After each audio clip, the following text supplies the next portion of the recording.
Hi, I'm a librarian who has run story time, rhyme time and wiggle and jiggle sessions for young children in many libraries over the years.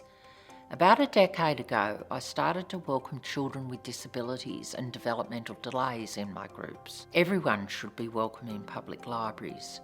As communities become more diverse, inclusion is important. My goal was for children of all abilities and their families to enjoy the sessions.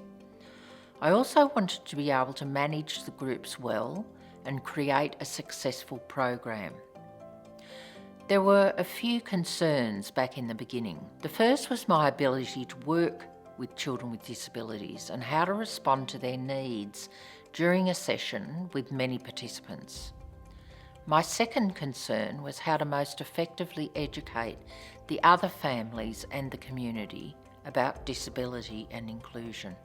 I'd like to thank all the parents who've given me lots of practical assistance over the years.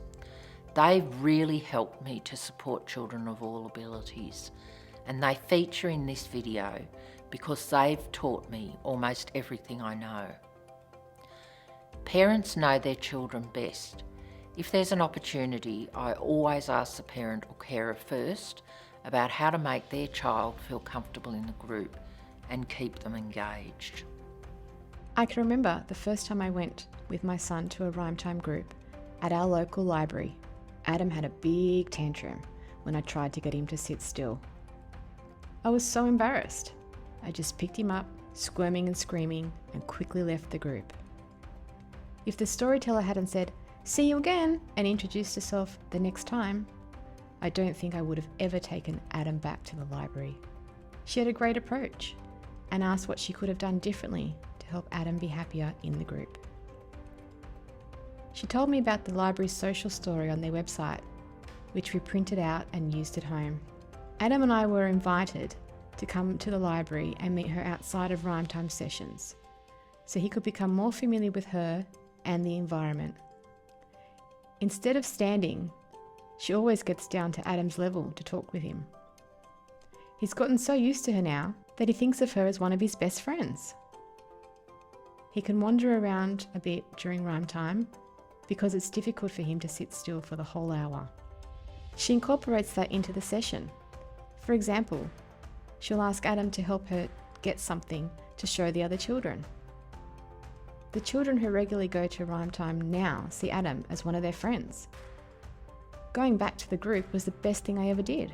In this course, I will outline some general strategies to help groups of young children and their parents or carers work together and the principles behind them. This module will focus on understanding behaviour.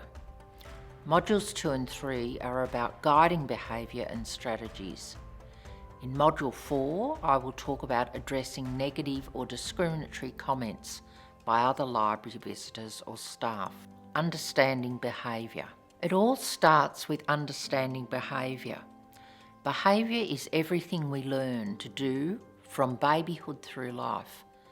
People have different ideas of what acceptable behaviour is for their children. For example, what is high spirits to one parent may be dangerous or disruptive behaviour to another. Their view depends on many factors, including the influence of their families, upbringing and culture. We will be taking a positive approach to addressing challenging behaviours that may disrupt library programs. It's not about trying to eliminate them because evidence tells us that this doesn't work. The aim is to teach all children ways to meet their needs that make good use of the skills they have. They will build on these skills so challenging behaviours are no longer needed. In other words, we teach children what to do instead. Course approach. This course is based on an approach called positive behaviour support. It is applicable to children of all abilities, which is one reason why I like it so much. It helps me to interact positively with all children in the library. Here are some of its key principles. Children's behaviour happens for a reason. If we understand the why, we can make better decisions about what to do. Children need our support and guidance to learn how to meet their needs in ways that other people can understand and accept. We can teach children new skills and constructive behaviours to replace any problem behaviours they are using to meet their needs. We rely on guidance, not punishment, as the best way to achieve lasting change. Acknowledging emotions. Some people in libraries and programs judge children by how they behave and also judge their parents. They may not realise that the child has a disability and their behaviour is a part of it. Negative comments about these behaviours are a sensitive issue to address. You may hear colleagues or parents say things like, "She should do what you tell her to do. You should be firmer with the children. They shouldn't be making so much noise. She won't have any friends at daycare if she behaves like that." Someone needs to teach this child how to behave." These messages can make it hard to evaluate a child's behaviour clearly and calmly. They are also hurtful for the child and their parents. Later in this video, I'll talk about how I respond to these comments from other parents in my groups. But first of all, whatever age or developmental stage a child is at, it's useful to know the kinds of behaviour to expect. The parenting website, raisingchildren.net.au, has useful information about this. For example, it's perfectly natural for a child at the 2-year-old stage of development to have tantrums. However, we do need to think about the best way to respond to a tantrum and provide support and guidance during a program. Another example is biting. It is also natural for older babies and young toddlers to try this, but in a library setting, we have to quickly address this. When people are hurtful about a child's behaviour or a parent is struggling, you need to analyse the situation. What is going on here? Why is this happening? What will help in this moment? Knowing the child and their parent can be of great benefit. There are many aspects to working with children in their early years, and guiding their behaviour can help set up patterns that benefit them as they continue to come to library programs. There are some general principles about learning behaviour to keep in mind. We do more things that make us feel good and less things that make us feel bad. Very young children can't talk to us yet, so we interpret what makes them feel good or bad based on behaviour we observe. This helps us to meet their needs and keep them settled and content. It's not always easy to get this right because they are individuals too. We might assume that a crying child will calm down if we offer a toy, but they might throw it away. All the behaviours we learn have a purpose or function. When we discover behaviours that are useful and effective for us, we hold on to these functional actions. Behaviours that are not useful are eventually forgotten. All the behaviours we keep have a function or purpose. So for young children, when we understand the function, we know what they need to learn and what we can do to better meet their needs. The 5 lenses of behaviour. One way I've found helpful to look at behaviour is to see it through 5 different lenses. These lenses are used by parents too to understand their children's needs. They can be used together or separately. The get or avoid lens. A good starting point is the get or avoid lens. Most behaviour can be described in these terms, and everyday life is full of examples. To be more precise, we can think of them in 4 categories: get or avoid attention, get or avoid an activity, get or avoid something tangible, get or avoid a sensory experience. Many behaviours have a dual purpose. When we ask the question, what does this child want to get through this behaviour? A very common answer is, she wants to get attention. Sometimes it may not be the whole answer. What sort of attention does this child want? Is there something else she's trying to get as well as attention? Is there also something that she wants to avoid? Here's an example from a storytime session. Annie's mother says, Annie misbehaves as soon as I start talking to another parent and gets into my things. Asked why Annie does this, her mum might say she wants my attention. But Annie might in fact be taking advantage of her mother's distraction to get other things she wants, which are in her mother's handbag. Things that she's not allowed to have, like her mum's mobile phone or sweets. Or perhaps Annie is also trying to avoid the boredom she feels when her mother is occupied. She may even enjoy the kind of attention she gets when her mother scolds her. All these factors can help in finding a solution. The communication lens. The communication lens is the most important of all, and the one we should always use whatever behaviour we're looking at. Very young children and children who have not yet learnt to talk communicate through their behaviour. Newborn babies communicate through crying, and within weeks begin to cry in different ways depending on how they feel.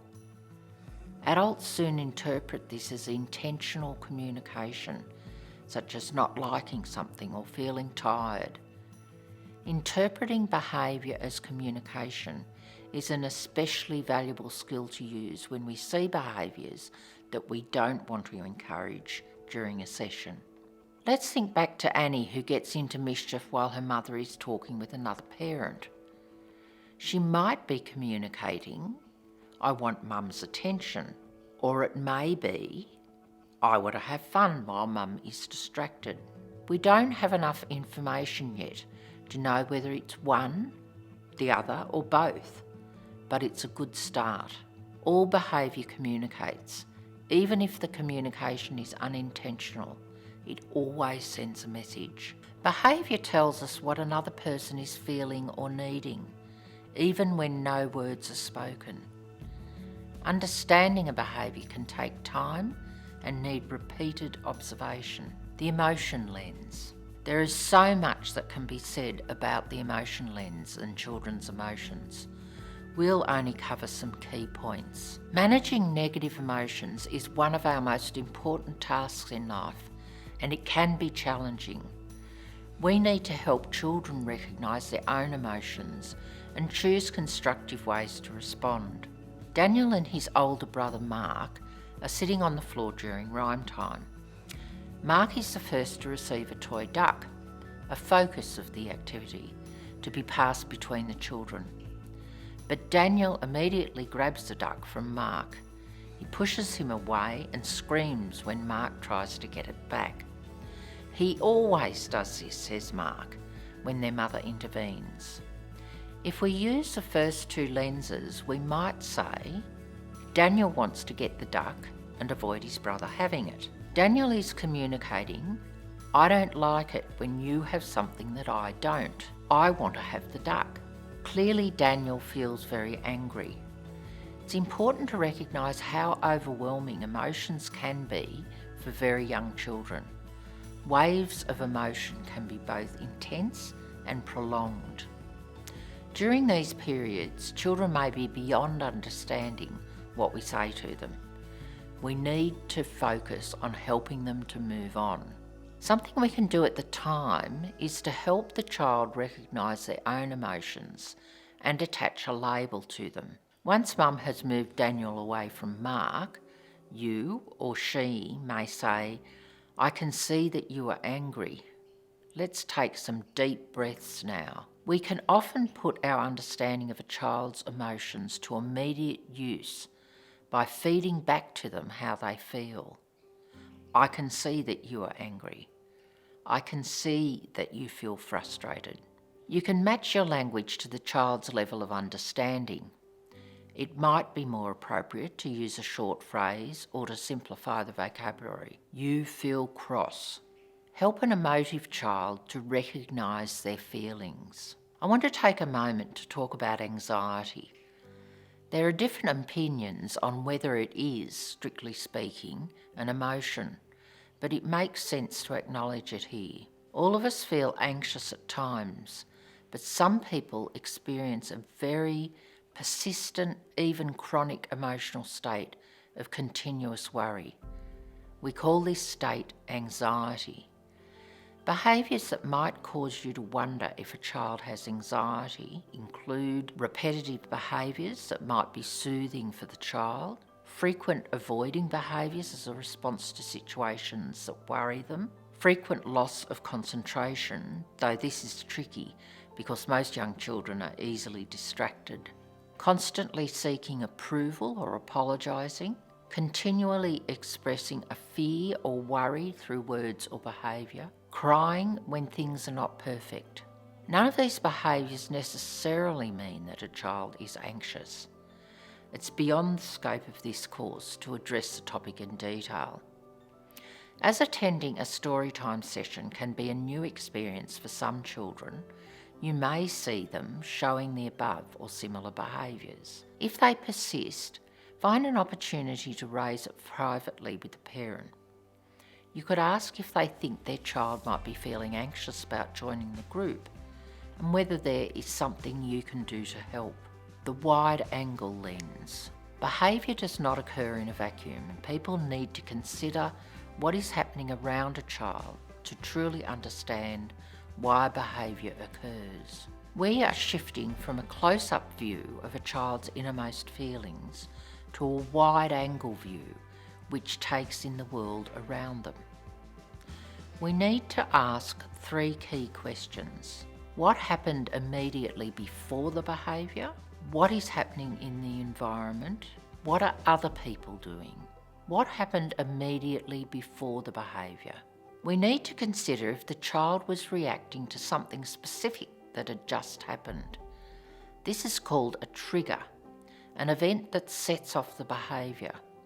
Sometimes it is obvious. Let's go back to Daniel, who grabbed the toy duck from his brother. Mark having something that Daniel doesn't have could be the trigger for Daniel's behaviour. Here are some more examples of triggers.